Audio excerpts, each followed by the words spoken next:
In this vlog, I upgrade and update the piece of shit felt with parts that it definitely does not deserve to make it a little bit better than what it is, because after 10 years and almost 1,000 uploads, I still haven't learned my lesson that this is not the content people want to see. Hello, and welcome to what could be considered episode 3 of the series dealing with this junk, building this piece of shit to expose the mountain bike industry, especially in Canada.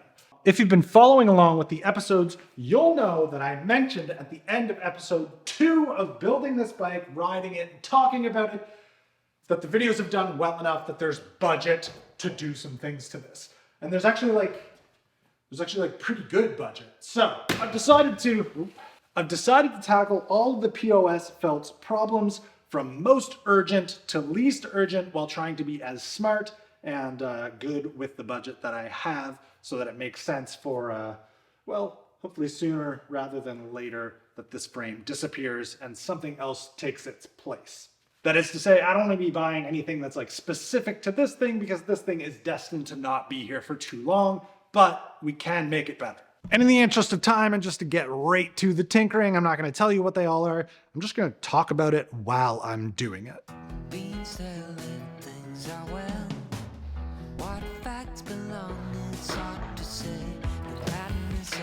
Right, so the first most pressing matter with this piece of garbage build is this crankset and chainring setup. It's just a single speed chainring. It's actually too big for what I need, and it's not narrow wide. So at the end of our last ride, it was just dropping chains like it was nobody's business. It really didn't want to be on there.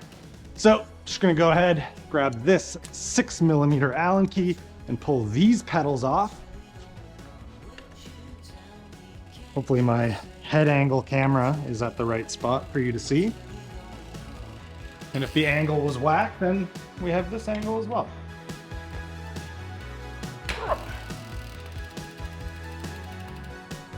Let's chain off.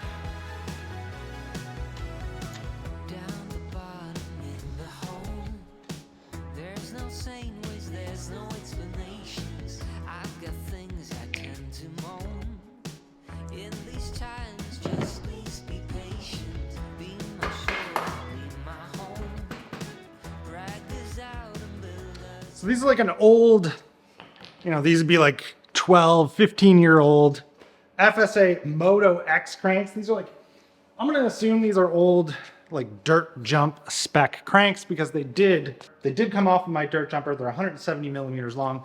They have a single speed chainring on them. I think the STP came with like a lot of guide pulleys and stuff to make sure that the chain didn't drop. And well, I'm obviously not going to do that with this. That would be ridiculous. There's better options now. What I've decided to go with on this messy bench here is the GOAT budget crankset, the Shimano Dior 12-speed narrow wide chain set. This is a 32 tooth chainring. I'm gonna have to check my order. I feel like I ordered a 30, but they're here now. I'm not gonna worry about it. The beauty of going from Shimano's FSA Shimano style to just a Shimano crank is, boop, basically done. And everybody gets all worked up when I don't put grease and stuff, because I guess it's everyone's bike.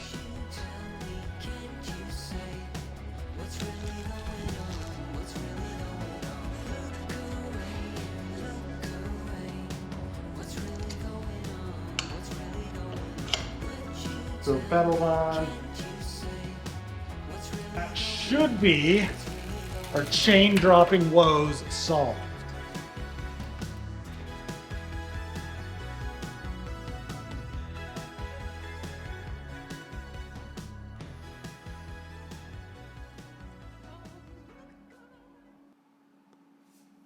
Now I'm pretty easy to impress, but I think the new crankset made the bike look a little better. If we were to stop here, I would be happy, but there's still so much to do.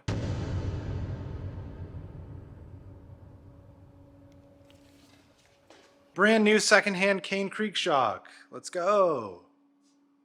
Let's go. Right, so the next pressing thing on this bike, and what makes it as big of a piece of garbage as it is just the fact that the linkage or the shock bushings or something just in the back end is very noisy and quite clapped out, resulting in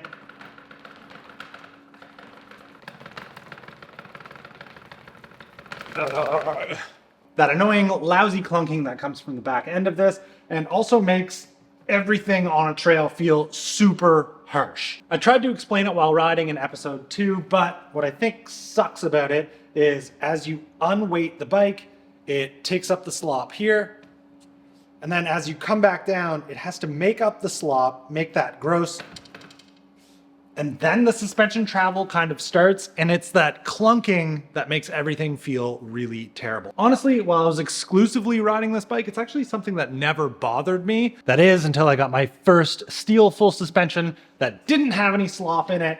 And then, you know, I got used to a nice, tight riding bike.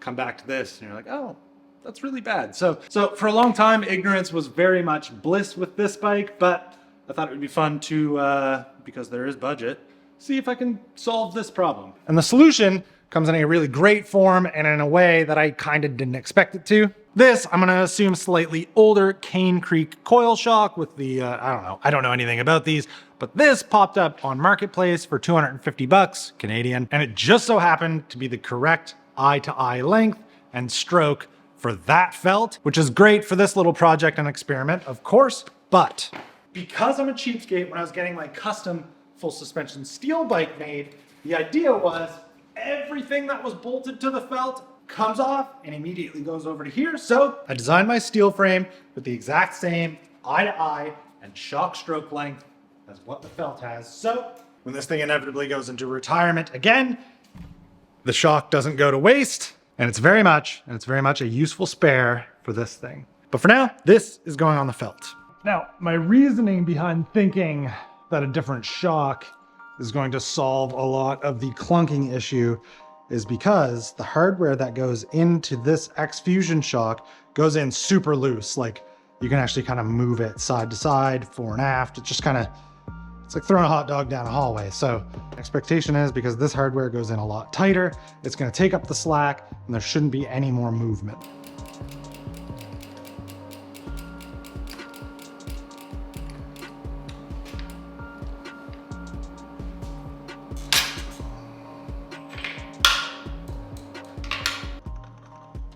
Look how much that moves. All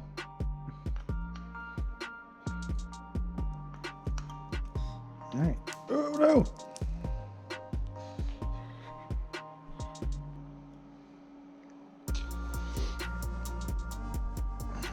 Now I must admit, I am being a little bit dishonest here. I did put this shock on before and took it apart again because, well, I wanted to make sure this would fit. And it kind of didn't, so I had to go with this offset bushing because this lower part of the coil spring would actually touch the seat tube, but with the offset bushing end, it actually clears it and allows me to run this shock. I was a little concerned. Right when I went to go put it on, I was like, oh, great. I mean, at least it works on the steel bike, but frig, this video is screwed now, but all good. For some reason, this top bushing gives me a harder time than ever getting in. It's almost like it's been clamped down too hard in its life, but never it ever being that difficult to get the shock in there. Oh well. The offset bushing.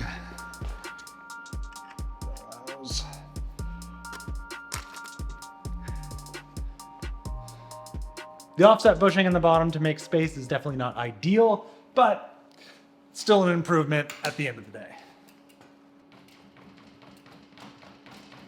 It's so quiet.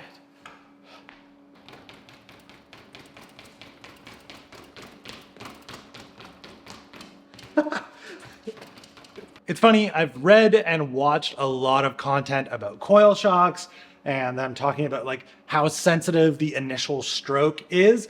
And because I ride one on a single pivot bike, it's not something that I've really noticed. Like, I can't just touch the seat of my single pivot and have it start going into its travel.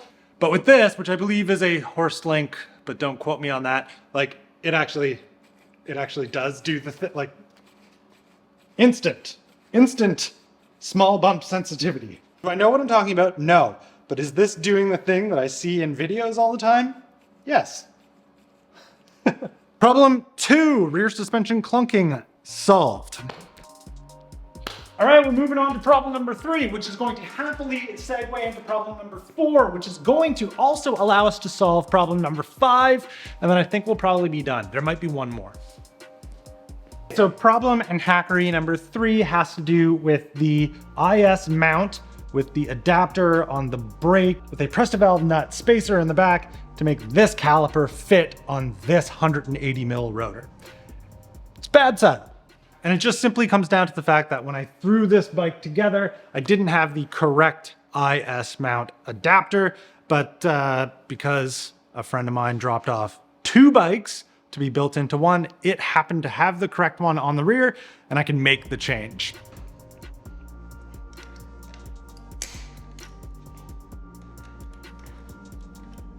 See how these are different? Yeah, this is not the one I want.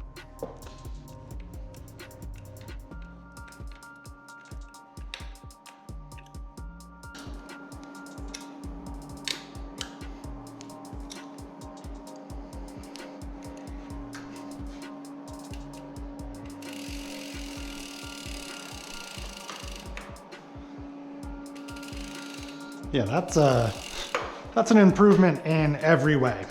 All right. So that frees up this to be able to go in between here and throw a bigger rotor on the front. But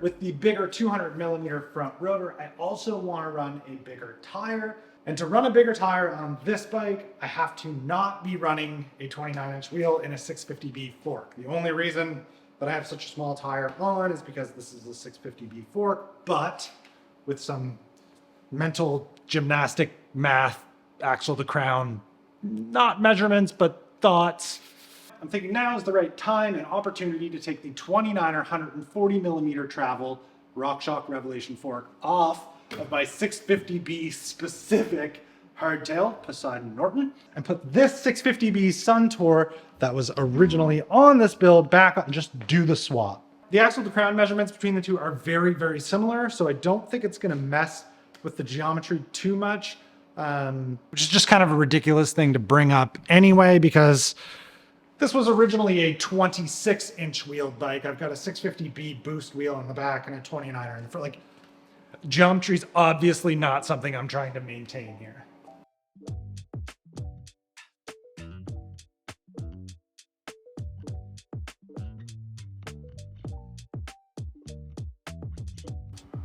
Just kind of in finish it work mode now. So I apologize for not discussing with you what's happening. Old rotor coming off. Big one rotor going on. What's the difference between a 203 and a this is an Avid 200 rotor, but I know there's 203s, but what is the difference? 3 millimeters, I guess. But like, what's the point? Why are there 203s? Like, why is that a thing? I'm not quizzing you, I'm actually asking that question.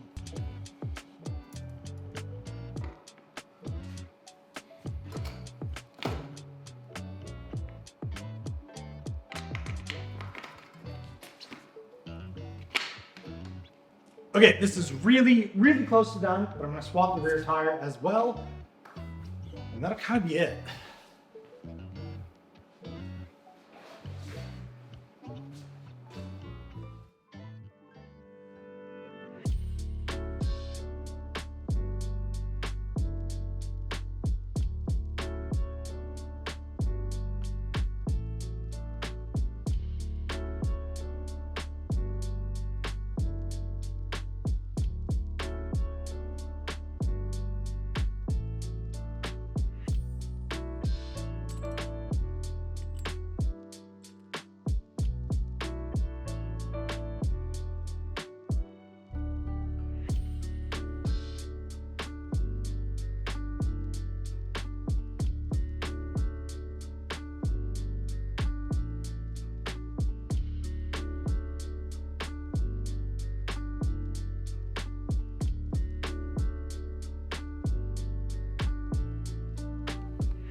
Well, here you have it. The POS felt with all of its viably fixable faults now fixed. And looking, if I do say so myself, this has never been a great looking bike, but I do think it looks marginally better with some more trail-like tires on it.